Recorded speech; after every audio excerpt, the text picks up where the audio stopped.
오늘 승리를 위해 필요한 것이라는 제목으로 하나님의 말씀을 나누겠습니다. 승리를 위해 필요한 것입니다. TV 프로그램 중에 요즘 핫한 프로가 있습니다. 바로 신인감독 김연경이라는 프로인데요. 김연경 선수가 몇 달 전에 배구 선수에서 은퇴를 했는데 이 프로를 통해서 감독으로서 데뷔를 한 것입니다. 그런데 그와 함께하는 선수들의 구성이 참 특이합니다. 몸담고 있던 팀에서 방출된 선수, 또 은퇴가 강요된 선수, 본인이 은퇴하고 싶어서 한 것이 아니라 은퇴를 강요당한 선수, 또 다른 팀에 스카웃이 안 된 미지명 선수, 이런 안타까운 사연들을 지닌 14명의 선수들을 데리고 김연경 감독이 그들을 훈련시키고 또 모여있으면 작전회의를 하고 때로는 혼을 냈다가 때로는 위로했다가 이렇게 하면서 선수들의 기량을 키워냈습니다. 그리고 다른 팀과 경기를 펼쳤습니다. 대학팀, 또 실업팀, 프로팀 이렇게 경기를 펼쳤는데요. 배구에 별 관심이 없던 사람들도 이 프로를 보면서 배구가 참 매력이 있구나 이런 것을 느끼고 경기를 보는 즐거움도 있고 또 감독과 선수와의 그런 케미 참 흥미진진한 내용입니다. 특히나 김연경 선수 하면 여자 배구 선수로서 세계 탑을 찍은 그런 참 대단한 선수입니다. 그러기까지 그가 얼마나 노력했으며 또 자신을 다잡으면서 얼마나 치열하게 선수 생활을 했을까요? 그래서 자신의 그 경험에서 우러나오는 조언들을 선수들에게 해주는데요. 그의 말이 어록이 될 정도로 그런 심오한 말들을 펼쳐냈습니다. 한 예를 들면 어떤 경기에서 김연경 팀의 공격수가 강스파이크를 날려서 득점을 했습니다. 그런데 김연경 선수 얼굴을 보니까 그렇게 좋아하는 얼굴이 아니에요. 되게 탐탁치 않은 얼굴이었습니다. 팀이 득점을 하면 당연히 기뻐해야 할 것 같은데 왜 그런 표정이었을까요? 그 이유는 강스파이크를 넣었던 선수가 약속을 지키지 않았기 때문이었습니다. 약속 불이행 때문이었습니다. 배구는 팀플레이죠. 경기 전에 연습을 할 때 선수들은 서로 합을 맞춥니다. 그리고 자기들만 알 수 있는 사인을 만들어서 그 사인을 주고받으면서 약속대로 실전에서 플레이합니다. 그런데 그날 그 공격수는 팀과 했던 약속이나 전략과는 무관하게 자기 마음대로 공격을 하고서 득점했다고 좋아하고 있는 것이었습니다. 그걸 보고서 김연경 감독 좋아할 수가 없었습니다. 결과 득점하는 건 물론 중요합니다. 그러나 김연경 감독은 득점하는 과정이 더 중요하다라고 했습니다. 경기 전 선수들이 함께 연습하면서 약속했던 전략을 실제 경기에 이행하는 것, 그것이 너무나 중요하다는 말이었습니다. 이런 말을 했습니다.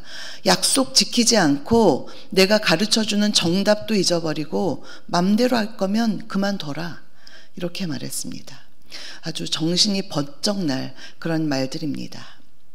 그런데 이런 비슷한 내용이 지금 본문에서 우리가 읽은 이 여리고성과 아이성 전쟁에서 펼쳐지고 있는 것입니다. 이스라엘 백성들이 여리고와의 전쟁에서는 승리했지만 아이성에서는 참패를 당했습니다. 그런데 그 패배의 원인이 하나님의 말씀에 불순종한 것. 첫 번째 전쟁, 여리고 전쟁에서 하나님 말씀에 그 약속에 불이행한 사람, 그 사람 때문에 지금 아이성에서는 전쟁에 참패를 당한 것입니다. 자기 멋대로 행동한 한 사람 때문이었습니다. 오늘 이러한 내용을 통해서 우리에게 주시는 교훈 3가지를 함께 살펴보겠습니다. 첫째로 하나님의 말씀에 순종하는 것이 승리로 가는 지름길입니다. 하나님의 말씀에 순종하는 것이 승리로 가는 지름길입니다. 하나님은 여리고와의 전쟁에서 헤렘을 선포하셨습니다. 헤렘은 사람과 가축을 다 죽이고 또 물건은 불로 태우거나 하나님의 거룩한 성소에 온전히 바치는 것을 말합니다. 여기서 온전히 물건을 바친다는 것은 그 전쟁을 주관하시는 하나님께 드리는 봉헌물을 의미합니다. 이 전쟁에서의 승리는 하나님 때문이었습니다. 이러한 고백이 들어있는 것입니다.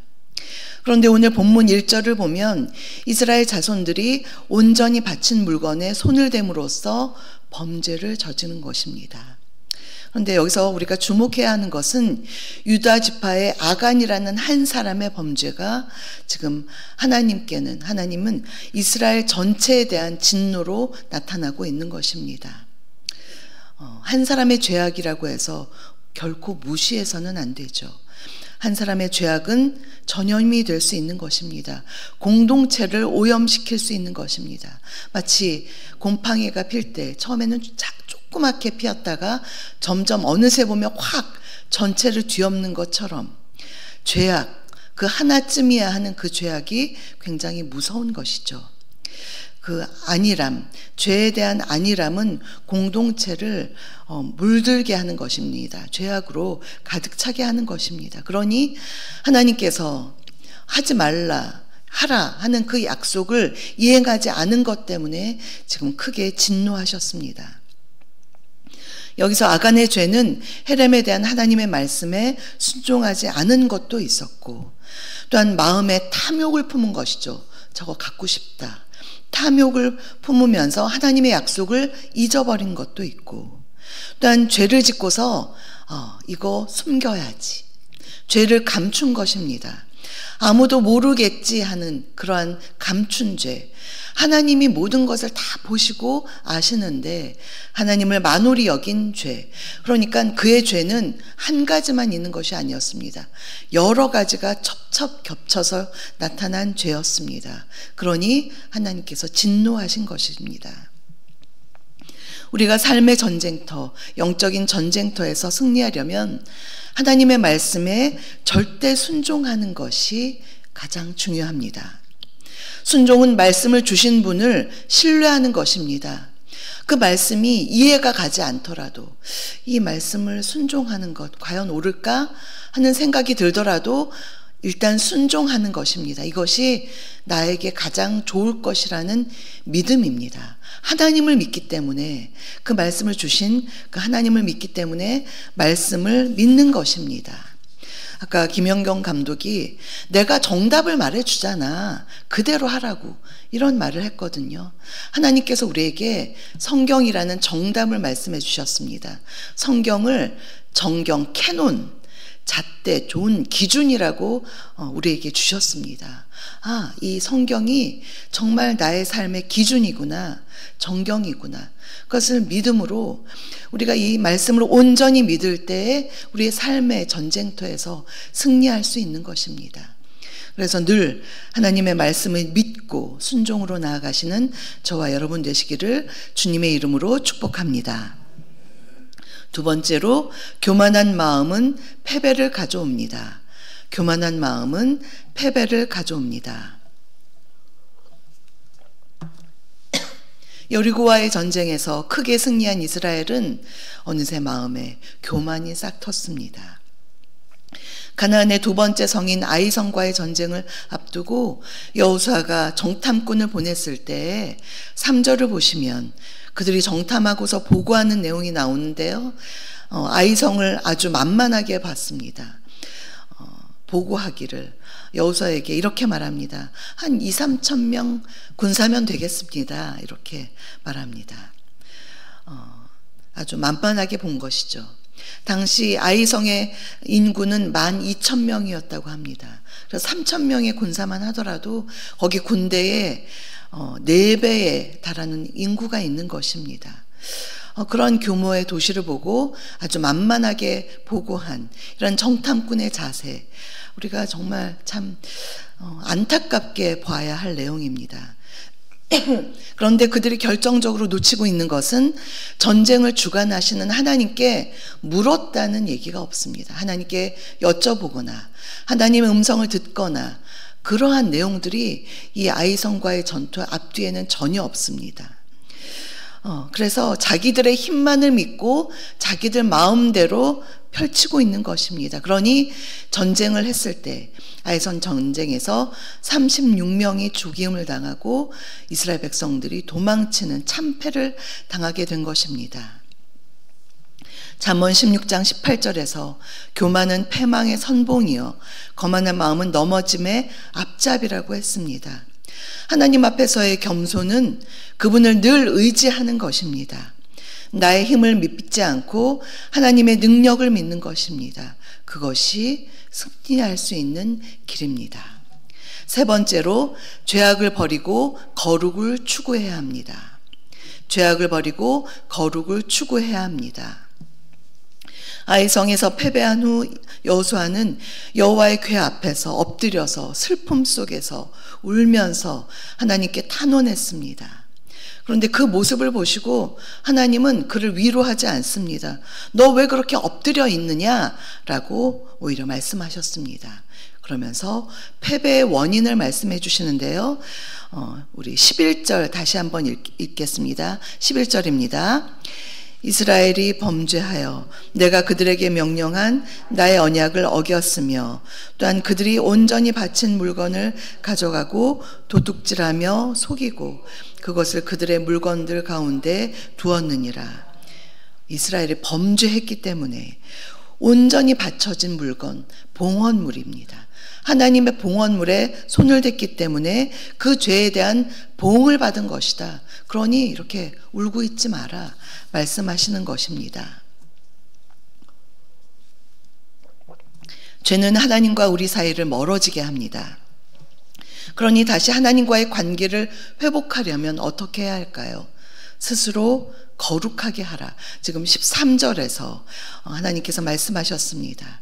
너희는 내일을 위하여 스스로 거룩하게 하라. 거룩은 죄를 벗어버리고 죄를 멀리하고 하나님의 거룩하심을 좇아 우리도 거룩해지는 것입니다. 그러할 때 다시 하나님의 뜻에 부합한 그러한 백성이 될 수 있는 것입니다. 때로 우리가 삶에서 여러 가지 고난을 당할 때 우리는 기도할 때 어떤 기도를 하냐면 하나님 빨리 회복시켜 주세요. 그러한 기도는 때로는 지금 하나님 앞에 울고 있는 여호수아 같은 그러한 기도입니다. 하나님 왜 이 전쟁에서 졌을까요? 우리한테 어쩌라는 겁니까? 우리를 승리하게 해주세요. 이러한 기도가 여호수아의 기도였는데 우리도 때로 고난을 당할 때 빨리 이것을 이기고 회복되게 해주세요. 이런 기도를 할 때가 있습니다. 그런데 그보다 더 중요한 기도, 회복보다 더 중요한 기도는 하나님 혹시 내 안에 죄악이 있지 않은가요? 무엇 때문에 이 일이 펼쳐졌나요? 어떠한 이유 때문에 고난이 나에게 왔나요? 혹시 하나님께서 주시는 연단이라면 견디게 하시고 만일 하나님 앞에서 지은 죄 때문이라면 주님 그 죄를 생각나게 하시고 회개하게 하여 주시옵소서. 다른 사람에게 피해를 입힌 것이라면 그에게 용서를 구하고 그것을 갚을 수 있는 능력을 주시옵소서. 이것이 어떻게 보면 빨리 회복시켜 주세요보다 더 중요한 그러한 기도입니다. 우리가 우리 자신을 잘 들여다보는 것이 그래서 참 중요합니다. 스스로 거룩하게 하라. 거룩이 문제를 풀 수 있는 정말 중요한 키인 것입니다. 사랑하는 성도 여러분, 오늘 우리는 아이성과의 싸움에서 패배한 것을 통하여 진정한 승리를 위해 무엇이 필요한지를 함께 살펴보았습니다. 첫 번째로 하나님의 말씀에 순종하는 것이 승리로 가는 지름길인 것을 보았고, 두 번째로 교만한 마음은 패배를 가져오는 것을 알았습니다. 세 번째로 죄악을 벗어버리고 거룩을 추구해야 합니다. 그래야 하나님의 뜻을 알 수 있고 하나님의 기뻐하시는 바가 되는 것입니다. 오늘의 말씀을 마음에 새기면서 늘 하나님의 말씀에 순종하고 마음의 숨은 죄악을 다 벗어버리고 오직 겸손과 거룩으로 단장하여서 주님 앞에 정말 하나님이 기뻐하시는 그러한 사람, 저와 여러분 우리 모두가 되시기를 주님의 이름으로 축복합니다. 함께 기도하시겠습니다. 하나님 아버지, 오늘도 귀한 말씀 주시니 참으로 감사드립니다. 한 사람의 불순종으로 인해 공동체가 아픔과 패배를 겪었던 이 정말 뼈아픈 말씀을 우리가 마음에 새기면서 나 한 사람의 불순종이 얼마나 두려운가, 반대로 나 한 사람의 순종이 얼마나 하나님을 기쁘시게 하는가, 우리가 스스로를 돌아보면서 늘 스스로 거룩하게 하고 늘 주님 앞에 겸손으로 살아가는 우리 모두가 되게 하여 주시옵소서. 우리 주 예수 그리스도의 이름으로 기도하옵나이다. 아멘.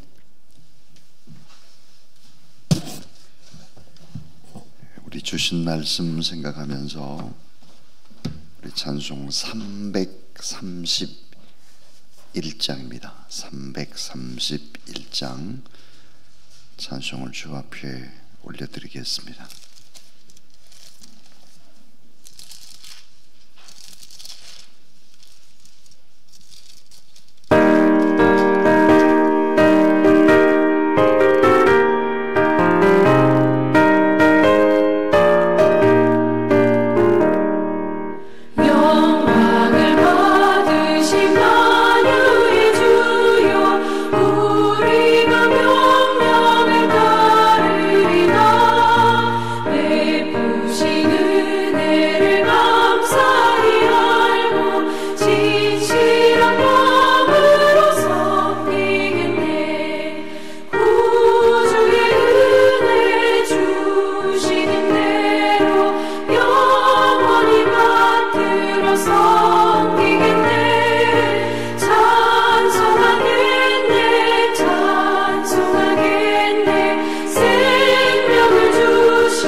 하나님 아버지 감사합니다. 오늘도 승리를 위해서 꼭 필요한 것이 무엇인지를 우리에게 말씀해 주신 것을 감사합니다. 하나님의 말씀 앞에 순종하는 것이 승리로 가는 길이고, 교만한 마음을 내어버리고 온전한 믿음으로 죄악을 버리고 거룩을 추구하라고 하는 이런 거룩한 하나님의 말씀을 받았습니다. 이 말씀 그대로 순종하는 저희들 다 되도록 하나님 도우시고, 특별히 이 말씀대로 모든 것들을 다 이루어 주신 우리 구주 예수 그리스도의 무한하신 은혜와 하나님의 사랑과 거룩한 성령의 역사하심이 이 새벽에도 나와서 하나님 앞에 늘 거룩하기를 원하며 기도하는 모든 하나님의 사람들 머리 위에, 또 앞날 위에 연전연성의 축복의 기름 부음이 넘치기를 간절히 축원하옵나이다. 아멘.